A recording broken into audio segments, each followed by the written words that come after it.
Okay, I think this is working. Hey, what's going on, everybody? I hope you guys are all having an amazing day. Today we're coming back at you with another video on how to set up a charting platform. More specifically, Thinkorswim. It is a platform that I use all the time. It's a totally free platform you can download from TD Ameritrade's website. I'll put a link to that in the description, but I am also testing out my webcam today.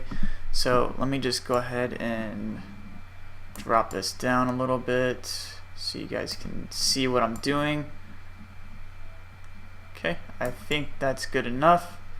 Great. Okay, so we're just going to go ahead and jump into this. Here is the website to Thinkorswim's platform, but like I said, I'll post a link to that in the description. So whenever you get started, you might not see anything on here, but if you go over to charts and type in a ticker symbol, it'll pop up with a chart. So for this, we're just going to use Apple's ticker symbol, and this is basically what it should look like roughly. I just reset it to the default, so this is what I got. So I'm going to show you guys how I use this and how I set this up. Usually I don't use it like as is, so we're just going to go ahead and walk through everything on how I set my Thinkorswim platform up.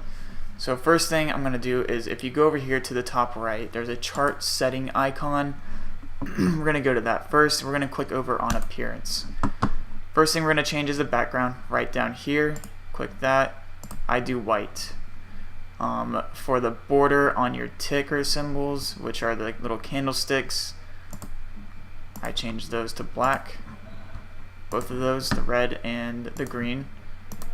So switch those to black. Okay. And then for the candle fill, I have my green and red both filled. And then what I actually do is I change the color of these because they seem like they're off. I change the greens to a little darker green and what looks to be pink to a red. So you get this kind of look. Next thing I actually do is I take off these lines that are these grids that are all over the place. The reason I do that is because if you're a day trader, or even if you're a swing trader, you can actually subconsciously use these lines to make a subconscious support, which if you don't know what that support is, you should probably look into that. So if you take the grid off, let's go and apply that. It'll give you a much cleaner looking chart, very easy to read. I like that way better. We're going to scoot over to time axis, switch this to 362, I believe. Let me double check that. Yeah, I set that to 326, so I'm going to do 326. And what this will do is, if you watch right here, it actually extends the chart, so it gives you kind of a blank layout, so you can actually have room to look at the chart on where it's going, and maybe even set up some kind of drawing if you want to do that, but you don't have to. Let's see. Under general, let me see if there's anything that I set up differently. Show orders, no. I had to take pictures of this because a lot of this stuff is hard to remember. On this general section, if you go to settings, general, I overlap my volume. So what that'll basically do is it'll take the volume that's down here and then put it right here on your chart. So I do overlap volume, click apply, and that'll bring the volume right up there.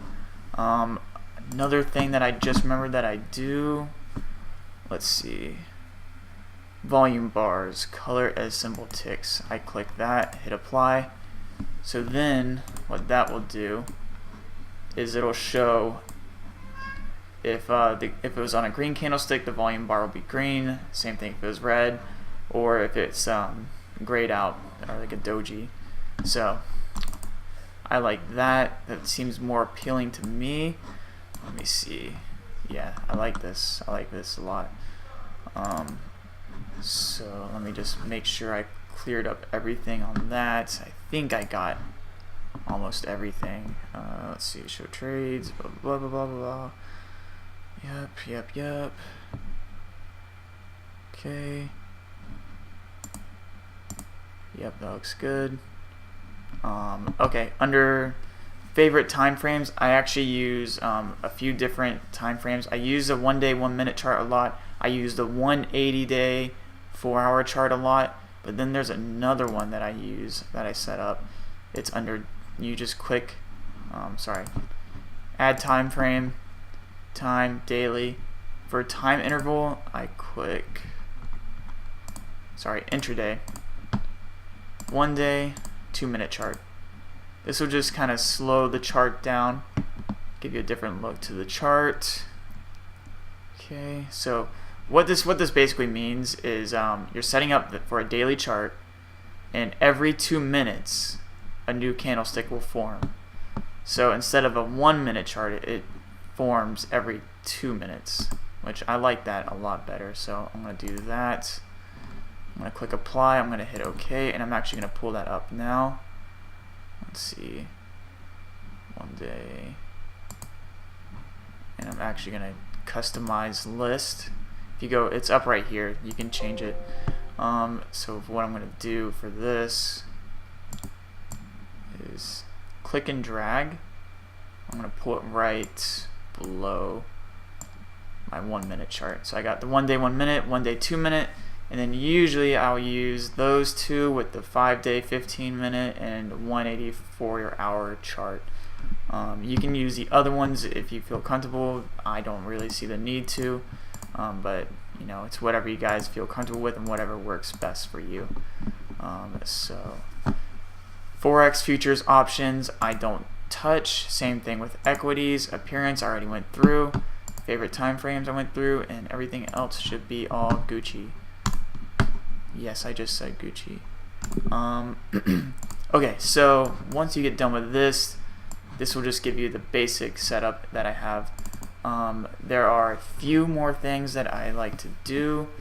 We're gonna go into studies, edit studies. We're gonna add in an RSI indicator.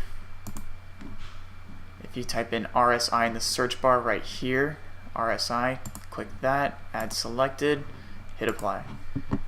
So what that's going to do, it's going to drop down an RSI. If you don't know what RSI is, I can cover that in another video, but I'm not going to explain that right now. So there's an RSI right there. Just going to click and drag that right about there. Yeah, I like that. Okay, go back into the studies, edit studies, and now we're going to add in two of my favorite indicators that I always use. First thing that we're going to type in, if you type in simple, you get simple moving average. If you double click that twice, it'll add in two. On the first one, click this little gear icon, settings. Under here, the length, go ahead and bump this one up to 20. The color you can use for whatever you want, doesn't really matter. For this one, I'm gonna use a blue. I like that. That looks fine to me.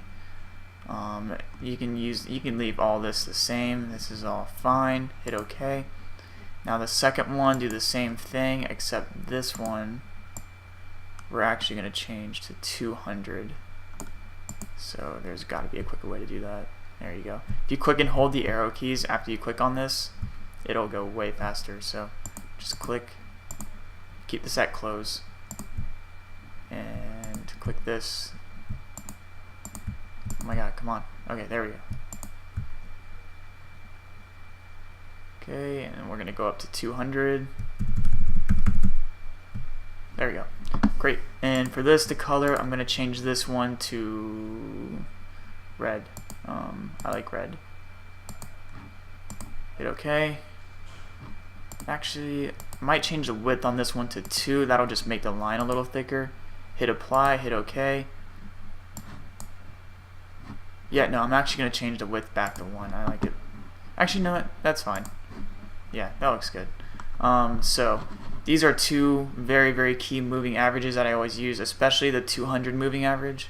It's a very common moving average, and it's a very strong moving average to gauge off of, especially with like support and resistance. Like for example, right here, the stock's Apple spiked up, came back down, bounced off the 200 moving average, came back, almost bounced off again, and then it acts as a form of resistance as soon as the stock is below it.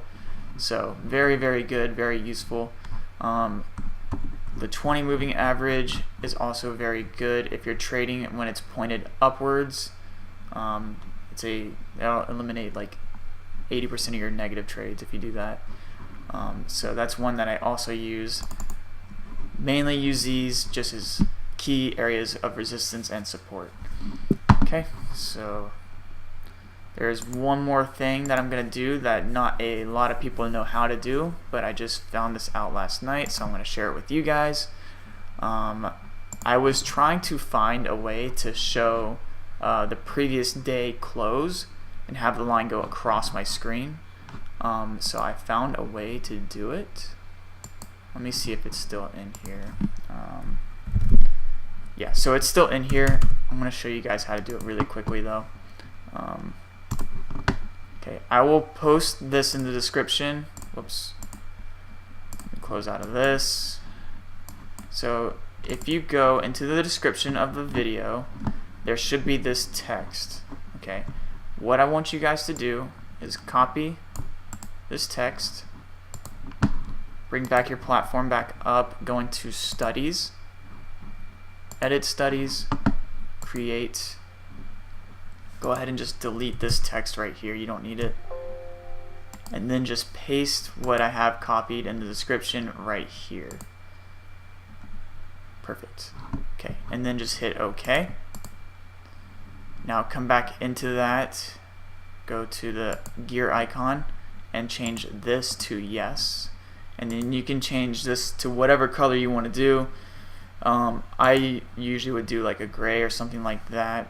And then you can, I like to change this line to a dotted line, just because I like the dotted line. You can keep it a straight line if you want to do that, but what that'll show is the previous day close, and the previous day close can act as a very strong resistance and support indicator, so that's something that you're going to want on there too. I already have one set up, but if you guys want to do that, just let me show you one more time. Click that, paste it in there, hit OK, and then you can actually rename it whenever you get it set up. So you can rename it to like previous day close, something like that. I already have it set up, so it doesn't matter to me. I will go ahead and remove it and take it out of here. So let me just show you really quickly what it looks like. Just delete that. Okay, so if you type it in here, there it is. Add selected, apply, okay. Oh, gotta edit it. So let me show you guys how I set mine up. So for the color, forget what I did. I think I did like this gray, like a darker gray though, like that. The style, I did a dotted line. Let me see what that looks like. Yeah, I like that. So then it just comes across the screen basically, and that is the previous day close. So if the stock is trading above this line, usually they're going to be bullish. They're going to be up on the day. For example, McDonald's, their stock spiked up in the morning time, pre-market, actually just as the market opened, and they are above their previous day close. So that's something to note. Cool. Let me see something else. Something doesn't look right. Show orders, show alerts.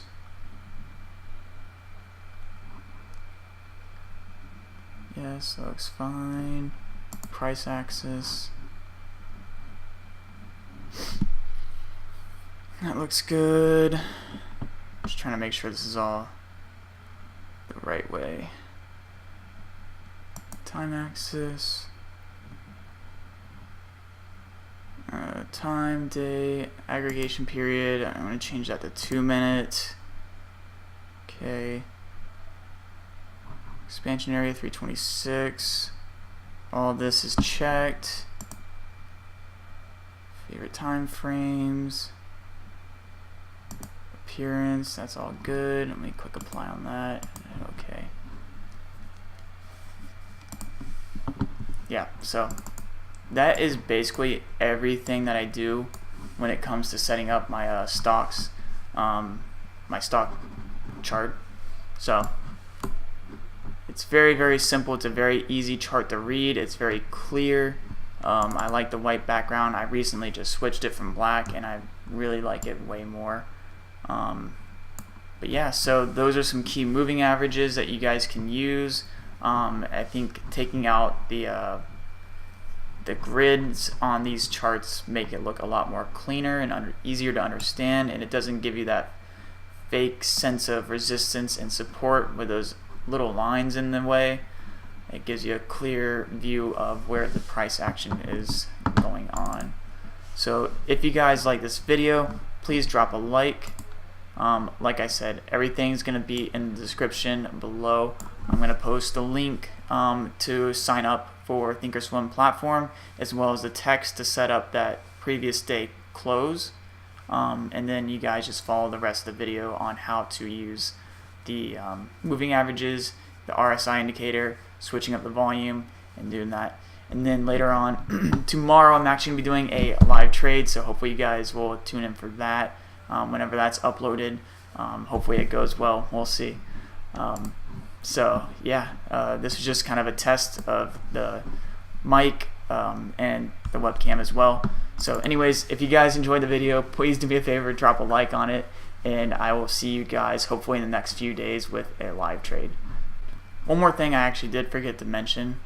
One thing you can do in here that's really cool and will help you guys save a lot of time. If you have your watch list set up over here on the left, which we can, if you guys want me to do a tutorial on that, just please let me know. I can do that as well. This is my watch list. I'm going to add more to it later. Right now it's kind of small. I'm looking at the FANG stocks currently. But if you notice, I can just click on each ticker symbol and it'll just bring up the chart. But usually, if you do it, it'll just do this, and you won't be able to look it up. So basically what I do is if you come over here to this, and if you click red, yellow, blue, whatever you want, you can choose whatever color.